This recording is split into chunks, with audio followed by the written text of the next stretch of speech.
I think only one team was playing with the spirit of the game. That's all I can say. Yeah. Well, that's out. It's got to be plumb. Absolutely plumb. And the quicker delivery, slightly quicker on that occasion. Has done it. Harbhajan Singh, someone stop it. This is a story of self-destructive man. This is a story of cricketer who sometimes carried the burden of his team alone, but sometimes he himself became the reason of destruction for his team. Sometimes he was a champion, but who was he? He was Andrew Symonds. His team lovingly called him Simo, a soldier of Australian cricket team who ruined himself by his mistakes. Or say that Ricky Ponting left him alone. Bit controversial, right? So glued to yourself with the art battles, because today we'll go to Sydney to find out what happened in Sydney.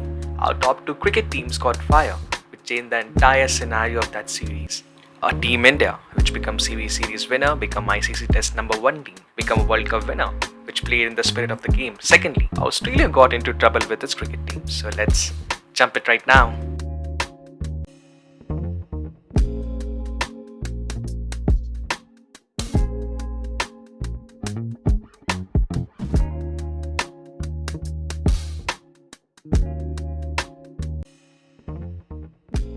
Ricky Ponting turned a group of professionals into a pack of wild dogs, and that's what Peter Roberts said. A pack of wild dogs. He said that punter should be dismissed from the post of captain of the Australian cricket team if Cricket Australia cares about the poor reputation of our national team in our national sport. And no one should tolerate even for a moment the arrogant and disrespectful conduct witnessed by the captain and his senior boys. Over the past few days, beyond comparison, it was the ugliest performance put by an Australian side for 20 years. Yes, that's what Peter Roberts said. A senior journalist and former cricketer said that Ricky Ponting converted the whole team to the pack of wild dogs. So what happened in Sydney? Why did the Australian team's strategy overshadow its own team there? Let's turn our time machine and go to 2008. Well, that tour began with a 4-test series followed by a T20I and then the Commonwealth Tri-Series tournament involving India, Sri Lanka and Australia. Well, first test match is in MCG. MCG is the same ground, by the way, where we recently saw Virat Kohli inning against Pakistan. Jeez, what an inning it was. In front of 80,000 cricket fans. Amazing. Anyway, so India lost the first test match at MCG by 337 runs. And then the Sydney saga happened. Our team went to Sydney to play its second test match, and here we can say that entire focus was only on two players, Harbhajan and Symonds. India played brilliantly from day one. Sachin scored a brilliant 154 runs in the first innings. But Australia came to bat first, okay? In that particular match. RP Singh clean bowled Jacques on the first ball. Just note down these two umpires now. Mark Benson and Steve Buckner, and the mistakes they made. Well, in short, 11 mistakes, and some reports says that 8 out of 11 mistakes are to favour Australia. Count first. Ricky Ponting at 17 was declared not out by Mark Benson after attempting a leg glance off his pads against Sourav Ganguly, and he edged it back to wicketkeeper MS Dhoni at that point of a time, but Mr. Benson turned down the appeal. And from there, Ponting then went on to score 55 runs. This was a nick down the leg side. We clearly heard it, and the replays and Snicko suggested that there was a clear nick. This was the first of them that they got wrong. Ponting was on 17 at the time.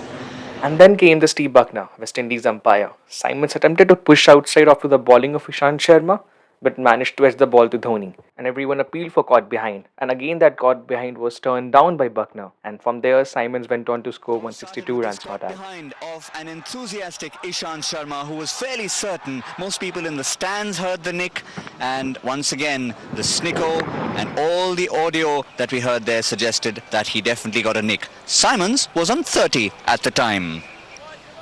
Jeez, it was hilarious. And then the no ball happened. Wasim Jaffer got bowled by a Yorker from Brett Lee. The replays indicate that Lee's front foot was near the outside of the crease, suggesting it could have been a no ball. However, the evidence was inconclusive. They can easily refer to the third umpire, but why will they? It was an absolute jaffa of a delivery. The only thing in question was Brett Lee's foot over the line. If you have a look at that a second time, well, a lot of people suggesting that perhaps that was a no ball.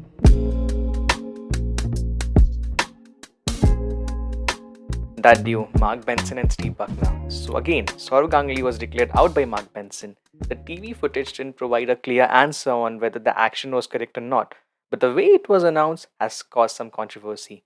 Ganguly nicked the ball to slip, where Michael Clark caught it, and his teammates immediately celebrated. However, umpire Benson seems to be unsure if the catch was clean or not. So instead of using the third umpire, what he did, he asked Captain Ricky Ponting for confirmation. Jeez, that sounds crazy. I'm sure umpires were not taking that international This is match where seriously. he's asking the captain, did he catch it? And then he says, yes. Well, why don't you ask the batsman then? Why is it that a fielder's word has to be believed and not the batsman? Here is a man who did not walk when he was 14, got down the leg side. So why should his word be taken that he or his fielder had taken the catch? I believe I was just 5 or 6 years old at that point of time, and I remember I was watching Star Sports around 11 in the morning, and the game was live. And that time, and I saw some arguments between Harbhajan and Symonds on the third day. Since I have always been a sports fan, so I always look forward to the evening sports shows just to know what the news was. So I saw in the news that Harbhajan was called by Mike Proctor, the referee, after the end of the fourth day. And suddenly the news came that Harbhajan has been banned by ICC for 3 test matches for making racial remarks against Andrew Symonds, and the alleged racist word was monkey. But it is an interesting fact, by the way, the Australians and Harbhajan have had a quite a steamy relationship. Back in '98, Harbhajan taunted Ponting after dismissing him, which led to a heating exchange of words right in each other's faces. As a result, both of them had their match fees deducted. During the historic 2001 Tour of India, Harbhajan made history by achieving a hat-trick against Australia and taking two 10-wicket hauls. Ponting struggled during the series and only managed to score 17 runs. And Harbhajan dismissed him in all of his 5 innings. Even in 2007-8 tour, Harbhajan confidently claimed that he had figured out Ponting, citing the fact that he had dismissed him 6 times in the last 7 tests. He even got Ponting out 3 times in the first 4 innings of the Australian tour. Anyways, so let's talk about the hearing with Mike Proctor. The hearing for the incident was originally planned to take place at the conclusion of the fourth day play, but it got delayed until after the match due to concerns that it might disturb or distract the players.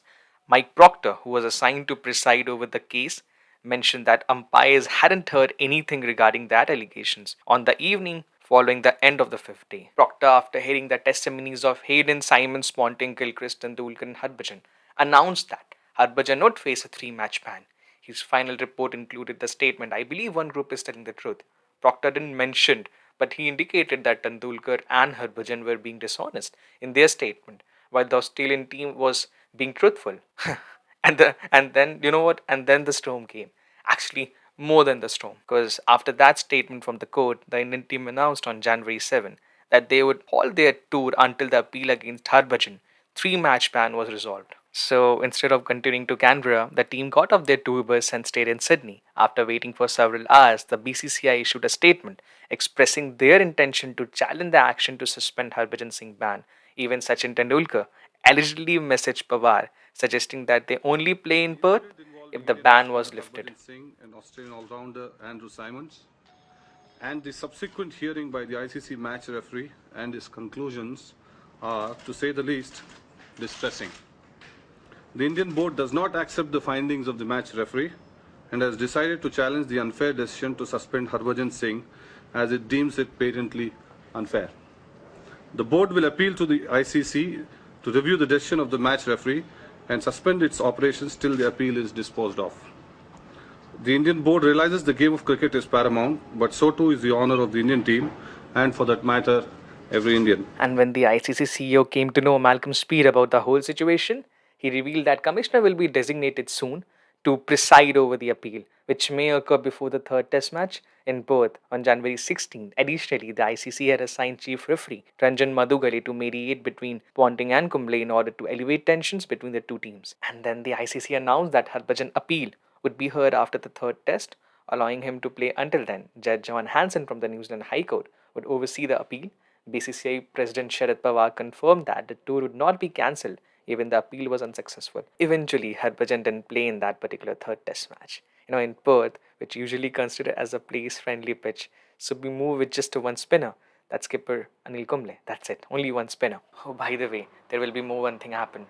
ICC removed Steve Buckner.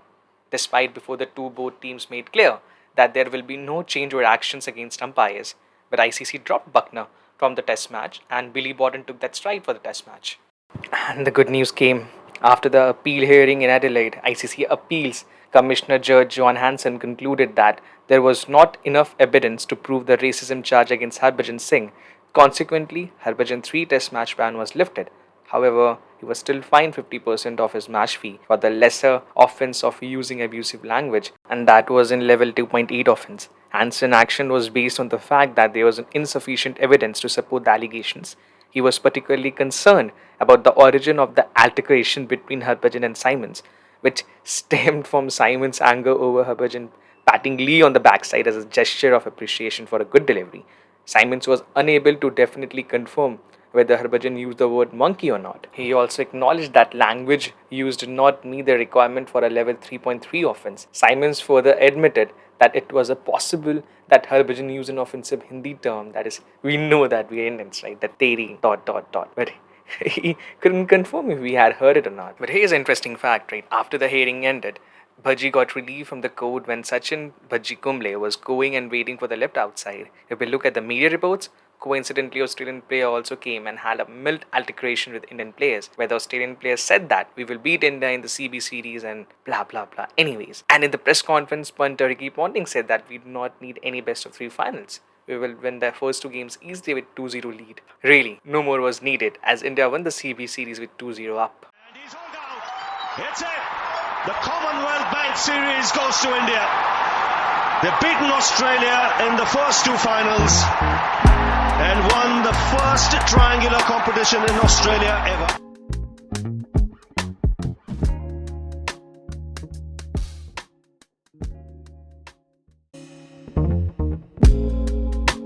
So what happened to Simo then?